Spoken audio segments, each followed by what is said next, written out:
morning. Welcome to this week's Sunday Shelfie. My name's Niki. I'm the Obsessive Bookseller, and we are on week 8 of 7 in my Unread collection. Yes, you heard me. We have some bonus content because I don't know how to count, and we actually have one more week after this one. But yes, we are now moving on to the top shelves, which is going to be a bit of a challenge because my tripod doesn't reach up that high, so yeah, I apologize in advance for the shaky camera. That will probably happen. But anyway, excited to show you what I have, so let's look at some books. Oh yeah, full playlist in the description for you if this is the first time you're seeing one of these videos. So I'm not going to do an official little feature for these figurines, but I think they're pretty cool. It took me a while to collect all of them. In fact, I got most of those other ones first and then found somewhere that sold ones with dragons on them. And I think they are pretty rad.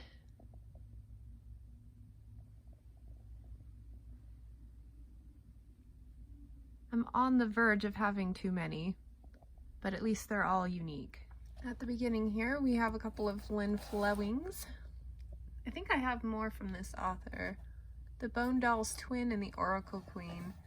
I have no idea what these are about. They look a little depressing, which is probably why they're on this top shelf. So these two top shelves, when I went through and reorganized my collection, were deemed books that I either don't want to read or am not sure if I want to read. Like low priorities where I really do need to make some decisions about whether or not to keep or donate or recycle some of these. So more than ever, if you see anything in here that you think needs to not be on these shelves but bumped up to a higher priority, please let me know. We have The Sea Lark's Song by Diana Marcellus. It's cool. It's got some dragons around the outside. I really don't know anything about what the book is about, but it's a Tor fantasy. Picked it up as a bookseller on random. I think I went to another bookshop in another town, wrote down a whole bunch of titles, and then came home and ordered them all. We've got Dave Duncan's Children of Chaos series, which, I mean, that kind of reminds me of a clown, so right there I'm not quite sure that's a book I'm really interested in. We have a compilation of short stories in the urban fantasy genre. Laurel K. Hamilton, Sharon Shin, someone I actually am really interested in reading. I'm not much for short stories, but if I end up starting one of those series and liking them, I'm gonna be mad if I donated my only access to the shorts, because I'm not even sure if they're in print anymore. A non-Anita Blake or Murtry Gentry, Laurel K. Hamilton, Night Seer.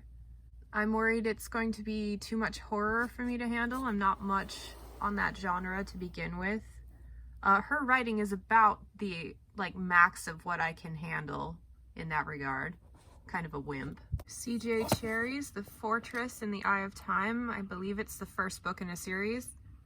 I would really like to like this author. I have a whole bunch of books by her, and her Foreigner series, at least the first book, did not work well for me. So I'm hanging on to this with reservations just in case it ends up being good. Kristen Landon's The Hidden Worlds. It says science fiction on it. I'm getting urban fantasy vibes, but I'll take their word for it. And then with all the excitement in the comments about C.S. Friedman, this is a different series. I think it has something to do with aliens. I might be mistaken on that, but yeah, I am already a lot more interested in this one now than I was about 2 weeks ago. So that one might get moved up. I got a couple of arcs by Christopher Moore. It's technically in the fiction category, but you know, the fine line between urban fantasy and fiction writing. Actually, no, there is a difference. There's a definite difference in tone, but it's cheeky. Christopher Moore has a lot of really cutesy titles, and kind of a satire is kind of the impression I get, but I got these for free, so I thought, yeah, I'll give those a try. This one, The Reluctant King by L. Sprague de Camp. And I have to say, I am not sold on the cover. He kind of looks a little smarmy. And I'm not quite sure, let's see, how old is this? It looks like it was originally published as 3 separate stories in 1968. So, yeah, I'm gonna bet there might be a little bit of sexist content in here. I'm just guessing. Not hopping to read that one anytime soon. Oh, seeing this book on my shelves makes me a little sad. So, Shadow Bridge series, Lord Tophet by Gregory Frost. I had the first one. I unhauled the first one randomly, and then maybe 2 or 3 years later was used book shopping and found the second one and went, ooh, I have the first one. So now I have only the second one. So some of the pitfalls of unhauling books too soon. Okay, Fritz Leiber's The Three Swords, Swordmaster. These are compilations, so more than one book per physical book, if you will. I have almost unhauled these a couple of times. They are much older fantasies. I must have done research at one point and decided that the storyline was not incredibly interesting to me. But they are nice little hardcovers, so I think that's the reason I still have them. But if anybody has read that series, I would love some feedback. And then, oh my goodness, fantasy books about birds. There are quite a few of them. Guardians of Ga'Hoole is probably the most well-known, but this is a standalone book. It's kind of like wicked creepy here. It says, an epic tale in the tradition of Watership Down and Lord of the Rings, which I don't know if I believe. They tend to pick the 2 most popular types of stories and then slap them on a cover and hope you'll buy them. I'm not sure why I have this one, but I love the Redwall series, so maybe I thought this one would be pretty cool too. We shall see. The Traveler by John 12 Hawks. I got this one on bargain. Something about it makes me think it's not my usual cup of tea, and maybe that's why I'm holding on to it as like a novelty. I think the cover on this one is absolutely gorgeous. And I'm just noticing it's Monument Valley, which is in the state I live in, so that's kind of cool. But yeah, I'm not sure on that one. I'd love some feedback if you've read it. Wild Card by George R.R. Martin. If I'm not mistaken, this is a compilation of a bunch of other author writings. Yes. Oh, and we have one in here from Daniel Abraham, which I'm not even sure I knew. So cool. Yeah, okay. Keeping that one. To be explored later. Rogue Angel. One of those serial fantasy series that pumped 1 or 2 out a month. And this is a compilation of the first 3 books. I can't imagine with how frequently these were published that they're of any quality, but I thought I would give it a try because they did come out with a compilation, at least for the first 3. And maybe the original trilogy was good and then beyond that, not so much. But if I like it, there are so many. Beginning Operations by James Wright, a Sector General omnibus. I do like military fantasy. I picked this one up at the Science Fiction Book Club because I needed like 1 or 2 more titles to fill the quota or whatever. So that one could be fun. More Elizabeth Moon that I haven't read. Legacy of the Grid. This one seems to be a high fantasy. Those covers though, oh my gosh. You know, I think really good stories a lot of time in the traditional publishing house get the best cover artists. And so everything else gets kind of like second-rate cover design, or maybe this was popular when it was published. I don't know, but I usually do judge my books by their covers to start with, because it can tell you a lot about the type of money that was spent as an investment in the story and what the book's about. Right now, this one's not selling me, and it's probably why it's on these shelves as opposed to down with my higher priority stuff. The Earthsea Trilogy by Ursula K. Le Guin. This is up here because I read a book by this author. It was a young adult. I can't remember the name at the moment. I've donated it quite some years ago, but reading that book, I discovered that I do not enjoy circular storytelling, where you end up where you started. That is so unsatisfying to me, and apparently she is quite famous for that type of storytelling. This is a classic. I like this edition, but I'm in no hurry to explore her works.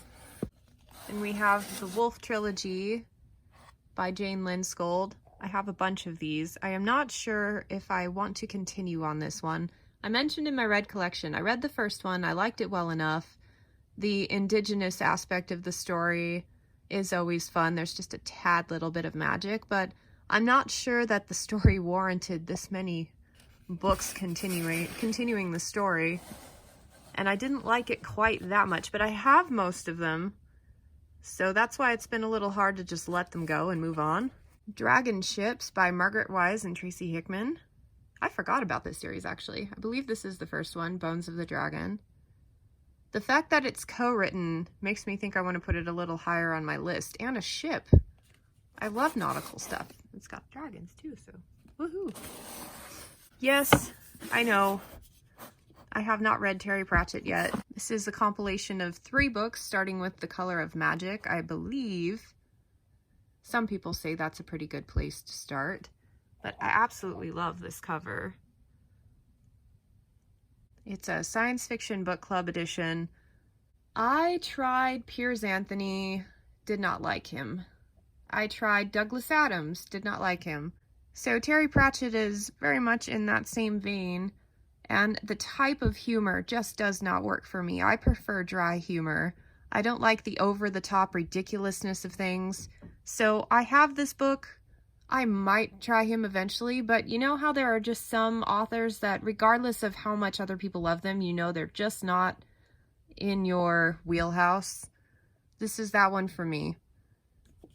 And I know a lot of people are going to be like, but I love Terry Pratchett. You really need to give him a try. He's not what you think. You're going to really enjoy him.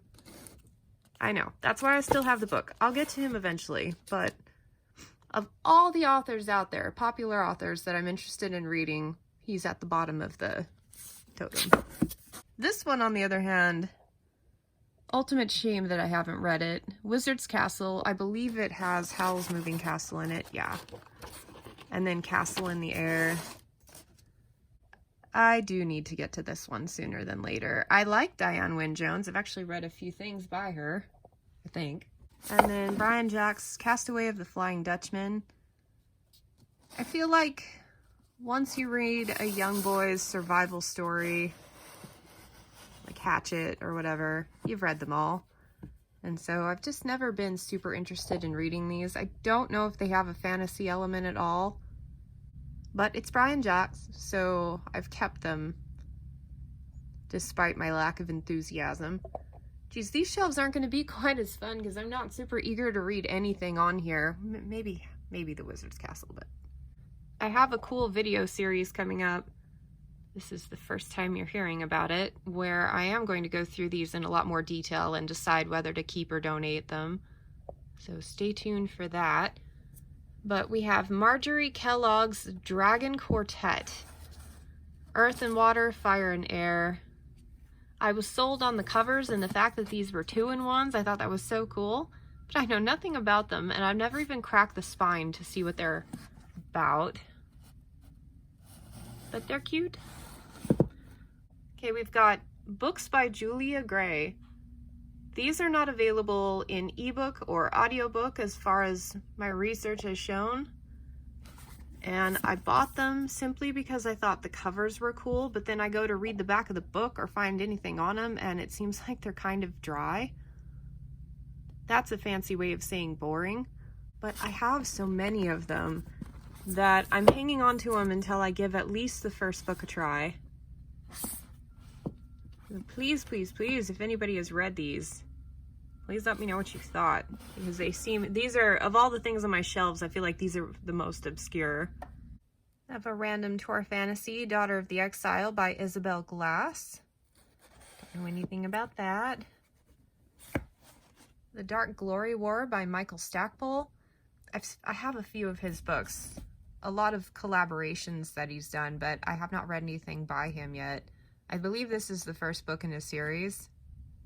And back when I was trying to buy at least the first book from any author that I was even remotely interested in. So, no idea about that one. S.D. Towers, The Assassins of Tamarin. Anytime there's an assassin involved, I am interested. I've got quite a few books here by Simon Brown. First one doesn't have a cover, but the second one does. So these seem like also kind of random fantasy novels. The series here, Keys of Power, so these three. And then these ones are, I need to organize my shelves better. And the Chronicles of Kaidan. So these are also only available as physical books, not as ebooks or audiobooks. That's probably another reason why they haven't gotten explored yet, because audio is my favorite way to experience books right now, and then ebook is so convenient. I can just pop it open on a break at work, and there you go. But yeah, eventually I want to see what those are about. If you've read them, please let me know. The Fair Folk, edited by Marvin K. This is a compilation of elf stories. It's a science fiction book club edition. I am interested in that. Stone of the Stars, the Dragon Throne series. I have all three of them. Something about these covers makes me think that they're going to be really cheesy, but I can't tell for sure. And they have a dragon involved, so I'm at least mildly interested in giving them a shot. And if I end up liking them, I've got 2 trade paperbacks, which is pretty cool. The Prydain Chronicles by Lloyd Alexander. If you've seen The Black Cauldron, that was based on this body of works here. But I do not enjoy Arthurian lore. It's just one of those regurgitated storylines that, I mean, Sword in the Stone, Disney's Sword in the Stone, absolutely. But anything beyond that just doesn't sing to me. And then we have The Dragon Quintet, also edited by Marvin K. This is a compilation of short stories as well. Love the cover on this one. So bright. Another Old Mercedes Lackey, The Free Bards. I do believe this is a compilation as well, being fantasy. Now, so many people are talking about Johnny Worths right now. And I managed to find this secondhand copy, beautiful condition. Evidently, the author does the artwork as well, which is freaking cool. But this is one of the most gracious authors I've ever interacted with. On Fantasy Buddy Reads, she does a lot of Q&As, and she is so present for the fans to answer questions. I just think she is a class act. So enmeshed with the community. And still active and still writing. I just love it. So, yeah, there's been some feedback in the comments already about her works. But it's such an epic saga that I just don't think I have the patience to dive into it anytime soon. But when I do, I have some stuff to get me going. Okay, let's talk about the Elric saga by Michael Moorcock. I have these Science Fiction Book Club edition compilations. I am not interested in reading these at all. At all. First off, the last time I researched, they were only available in print format. I think because of an anniversary or something, they're doing a little more with it now. But the basic idea of this story I find interesting, but I don't know, I'm just getting the vibes that they're going to be incredibly boring.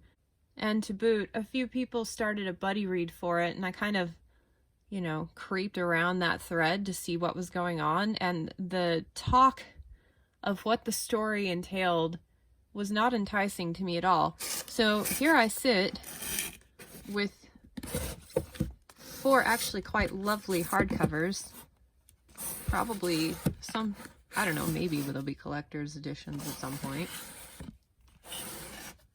of books that I'm not interested in reading, but I don't know if I should get rid of, because what if everyone comes out of the woodworks and tells me they're amazing, or what if they suddenly gain steam and oh man, I had those and they were beautiful. Keeping these is not in line with my minimalistic philosophy on letting go everything that doesn't bring me joy. So I'm keeping these out of fear. That's where we're at. Wind from a Foreign Sky by Katja Raymond. It's book 1 in a series. I know absolutely nothing about it. The Golden Compass by Philip Pullman. I almost said Bill Pullman. I read the first book in this series right around the time the movie came out, and I remember basically enjoying both of them. I enjoyed the story for some reason. I just never felt compelled to continue. I know a lot of people hail this as one of their all-time favorites, but, it was just, it was cool. Very unique. I've never read anything quite like it before, which is cool. And then we have a random urban fantasy series here. I think Staked is the first one by J.F. Lewis. So, to be explored. And then Morgan Howell's, I think it's the Orc or Goblin, probably Orc. Clan Daughter is the first one, but I believe these are non-human main characters. And I think these came out before that Nichols Orcs book and well before Grey Bastards. It's got a female main character, which I think is kind of cool. So yeah, I've been mildly interested in those as well. You see my sticky notes here. Don't really want to read and low priority. It's such an interesting hodgepodge of events, and we still have one more shelf of all that to go.